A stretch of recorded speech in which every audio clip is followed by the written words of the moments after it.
Olá, sejam bem-vindos à apresentação do nosso trabalho. Neste projeto vamos explorar a evolução da cidadania, analisando a transformação dos direitos e deveres ao longo do tempo. Iremos também abordar o contexto econômico e social de Portugal antes e depois da adesão à Comunidade Econômica Europeia, destacando as principais mudanças e impactos. Além disso, vamos analisar o alargamento da União Europeia e as suas consequências para Portugal, bem como refletir sobre os 40 anos da integração europeia e as diferenças entre o país antes e depois dessa adesão. Os temas serão apresentados por André Duarte, David Almeida, Vitor Carmo e Gonçalo Bastos. Esperamos que esta apresentação seja clara, informativa e interessante.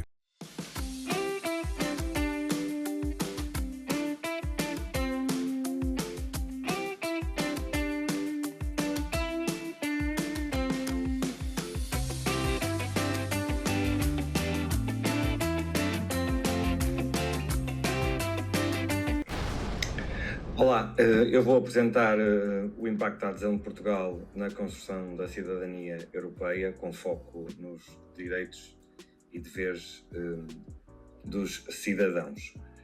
Ao longo destas 4 décadas, Portugal transitou de uma soberania isolada para um sistema de governação europeu, o que alterou profundamente a nossa identidade jurídica e social. E para percebermos a mudança temos de olhar para o ponto de partida. Antes de 1986, Portugal vivia no rescaldo de uma ditadura e de um processo de descolonização. Nessa altura, a cidadania era um conceito fechado, o indivíduo era visto quase como um súbdito, com direitos civis limitados pela falta de recursos e também pelo isolamento do país. A própria informação era escassa e controlada centralmente, e estava um pouco longe da transparência que exigimos hoje. A grande viragem ocorre com o Tratado de Maastricht em 1992, que instituiu a cidadania europeia. A partir daqui, o cidadão português ganha direitos que são supranacionais e que o Estado não pode revogar.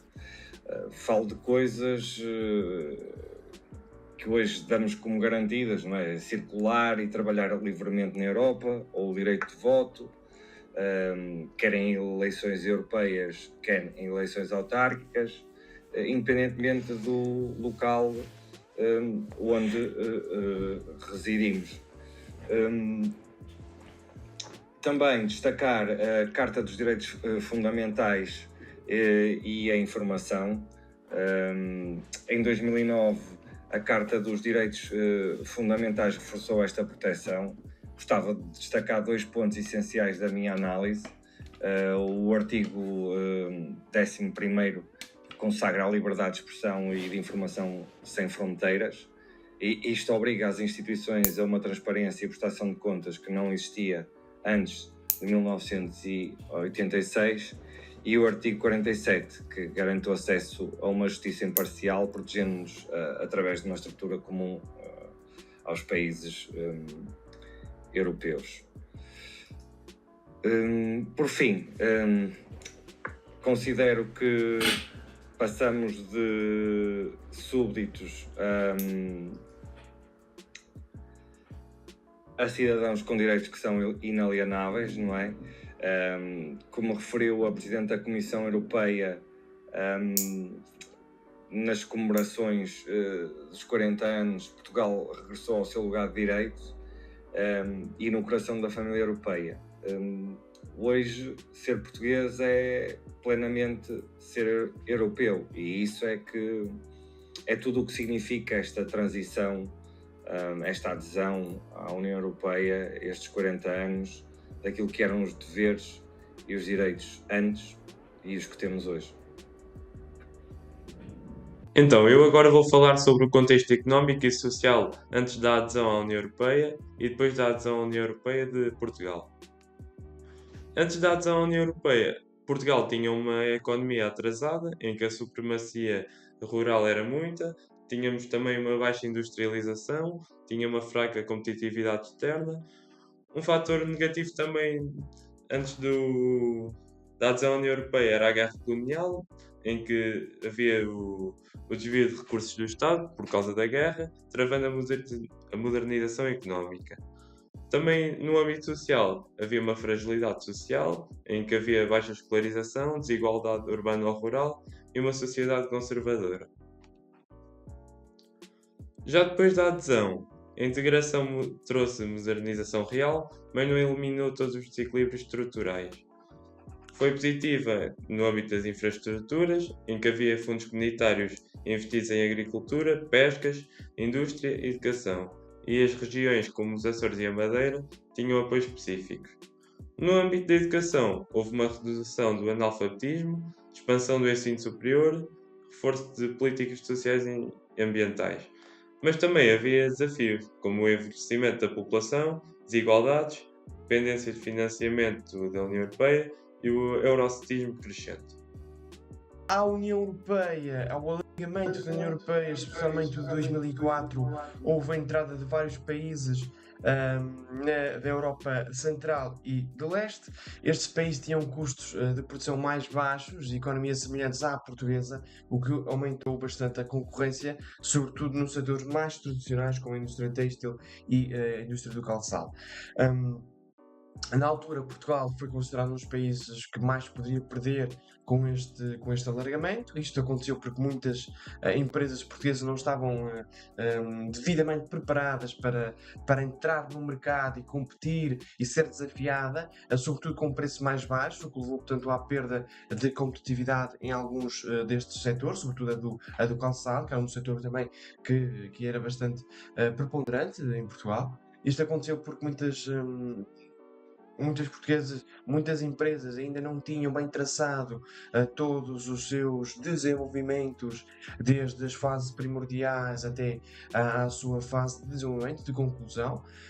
No entanto, este contexto também mostrou a necessidade de Portugal apostar numa maior modernização, na inovação e na qualificação dos seus trabalhadores para conseguir entrar no mercado europeu cada vez mais difícil e desafiador. Quando olhamos para o alargamento da União Europeia, temos que, sobretudo, ter atenção à moeda única e à introdução do euro. Portanto, foi um passo muito importante na integração europeia, porque facilitou o comércio entre países e trouxe maior estabilidade de preços. No entanto, também teve custos.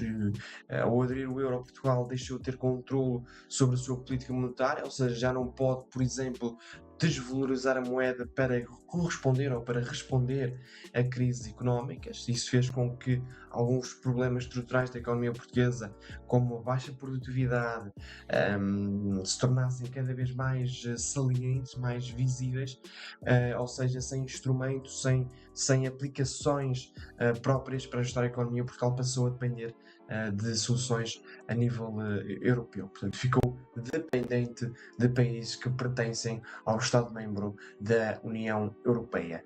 No fundo, e em suma, para concluir, o euro trouxe vantagens, mas também exigiu maior disciplina económica e uma capacidade de adaptação quase camaleónica. Então, quanto ao próximo tópico do trabalho dos 40 anos da União Europeia, abordando mais o antes e também o depois, e a ciência e também a inovação, vamos referir aqui antes de 1986, 33% de analfabetismo em 1960, com 20,3% ainda em 1981, apenas 3% da população com ensino superior, preocupante, 130 doutoramentos por ano, o ID igual a 0,3% do PIB em 1985. Depois da nossa adesão, houve a criação do Ministério da Ciência em 1995 e também da FCT em 1997, 43.173 doutorados residentes em Portugal, um acréscimo gigantesco. Houve também um acréscimo de mais de 5,035% de artigos científicos nesses 38 anos. O ID atingiu 1,7% do PIB em 2023. O H 2020 captou 1,15 mil milhões de euros. O desafio prioritário estava então na produção científica, que está europeizada e também integrada em redes globais, mas a economia ainda revela dificuldades em absorver e aplicar esse conhecimento. A desconexão entre a ciência e mercado permanece então como o principal obstáculo. Para as conclusões, podemos referir a cidadania transformada, de súbdito a cidadão europeu com direitos inalienáveis reconhecidos em 27 países. Houve uma modernização real, os fundos estruturais impulsionaram infraestruturas, educação e qualidade de vida, mas persistem, no entanto, desequilíbrios. A pressão competitiva, alargamento e o euro expuseram fragilidades estruturais e exigem aposta na inovação e qualificação. A ciência versus o mercado. O sistema científico robusto, mas desconectado do tecido empresarial, será então o desafio das próximas décadas para Portugal e também para a União Europeia como um todo. Obrigado pela vossa atenção. Espero que tenham gostado.